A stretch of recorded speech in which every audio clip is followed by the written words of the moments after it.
Hey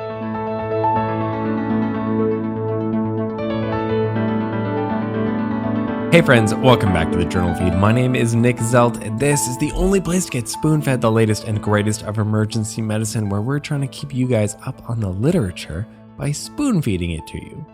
Alright, let's take a quick look ahead at everything that we'll be covering from this week. First off, finally we talk a little bit more about monkeypox. Then, don't get me wrong, troponins are highly sensitive, but that doesn't mean they're not tough as nails at ruling out ACS.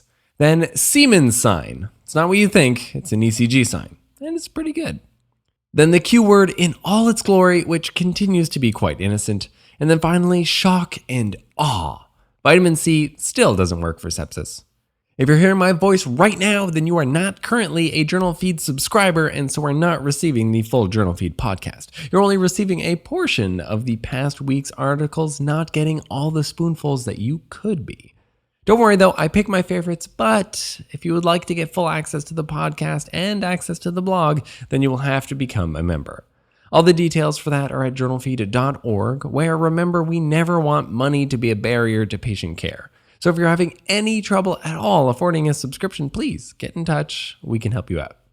This is the audio version of the past week summaries, which this week were brought to you by the vivid Rebecca White, Megan Hilbert, myself, Joel Sherding, Seth Walsh-Blackmore, and Clay Smith. Let's jump over to the second article. Rapid exclusion of acute myocardial injury and infarction with a single high-sensitivity cardiac troponin T in the emergency department, a multi-center United States evaluation out of the journal Circulation. Can you imagine working in the ER in the era before troponin testing? Frankly, I can't. It sounds like a scary place, but there are many doctors who are still practicing who used to live and practice in that scary place. For real though, no ER shift is complete without at least one chest pain rule-out ACS patient. Now, there are many places that endorse just using a single trope to rule out ACS in some scenarios. And this sure as heck speeds things up. Can we really do that though? Just one trope? This study was a multi-center cohort study with both a biomarker and an observational component. Alright, so data shows that you can safely rule out ACS with a single trope that is less than 5 nanograms per liter. The catch is that the limit of quantitation is 6 nanograms per liter. And so 6 is actually the lowest level that the FDA in the United States will let you report. Less than 6 isn't studied, as well as less than 5.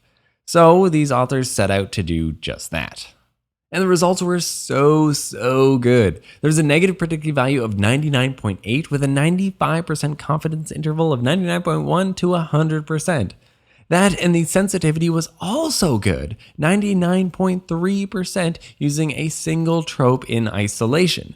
And this trope had to have a very low value. This also applies for patients who presented and had their trope measured less than 3 hours from onset of their symptoms. You can increase the negative predictive value and sensitivity to 100% if you combine this negative trope, that is less than 6 nanograms per liter, with a non-ischemic ECG.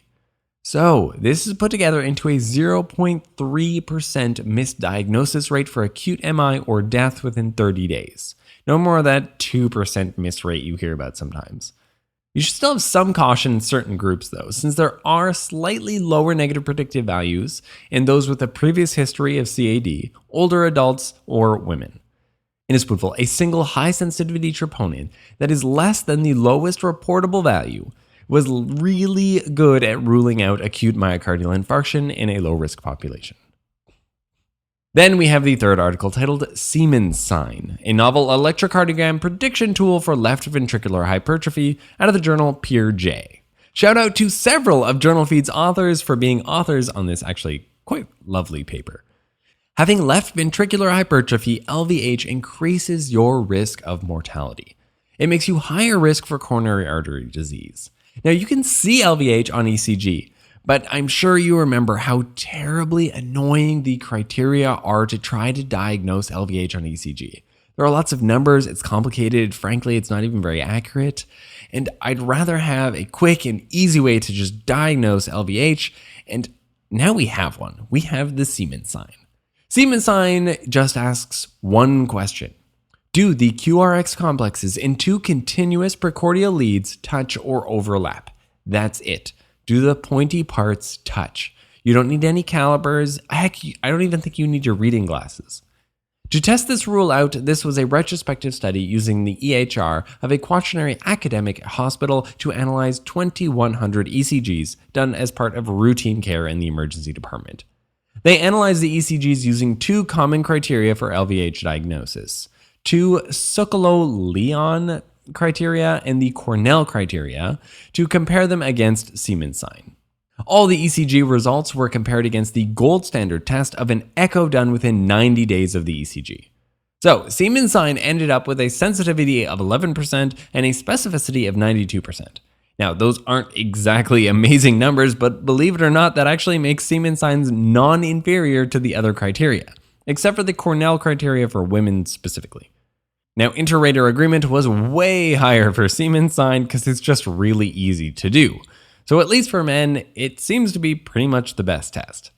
In a spoonful, the Seaman Sign performs better than commonly used ECG criteria for LVH, and it's really easy to do. Okay, that's all 5 articles. Let's do a quick wrap up of everything that we covered. Second, tropes are really nice in 2s, but sometimes just 1 is enough. And those times are when that value is really, really low. From the third article, no more calipers for diagnosing left ventricular hypertrophy on ECG. Just check for Seaman Sign. That's when the QRX complexes touch in 2 continuous precordial leads. Alright, that's it. Links to all the articles summarized can be found at JournalFeed.org, where the newsletter is going to be the best way to turn the podcast into a nice little nugget of spaced repetition.